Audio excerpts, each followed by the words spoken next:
Cough syrup मामले में CM Mohan Yadav ने एक्शन लिया है। 3 अधिकारियों को सस्पेंड किया। लापरवाही बर्दाश्त नहीं करेंगे, सीएम मोहन यादव का ये बयान सामने आया है। दुकानों में मौजूद स्टॉक भी जब्त करें। जहरीले सिरप पीने से एमपी में अब तक 17 बच्चों की मौत हो चुकी।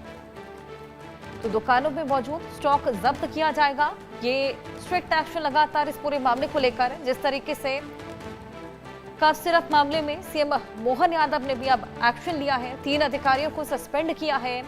लापरवाही बर्दाश्त नहीं की जाएगी।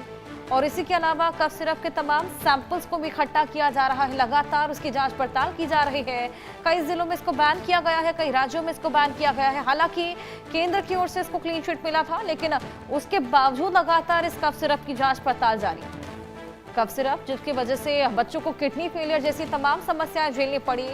कई बच्चों ने अपनी जान गंवा दी। 17 बच्चे अभी तक बताए जा रहे हैं जिनकी जान इस कफ सिरप को कंज्यूम करने की वजह से गई है। ऐसे क्या कंटेंट्स इस कफ सिरप में थे, इसी को लेकर लगातार इसकी सैंपलिंग की जा रही है, इसकी जांच पड़ताल की जा रही है। इसी बीच सीएम मोहन यादव इस पूरे मामले को लेकर बेहद सीरियस है, बेहद गंभीर है। उन्होंने स्ट्रिक्ट एक्शन की बात कही है। 3 अधिकारियों को सस्पेंड भी किया जा चुका है। लापरवाही बर्दाश्त नहीं करेंगे, ये वो बोलते हुए नजर आए।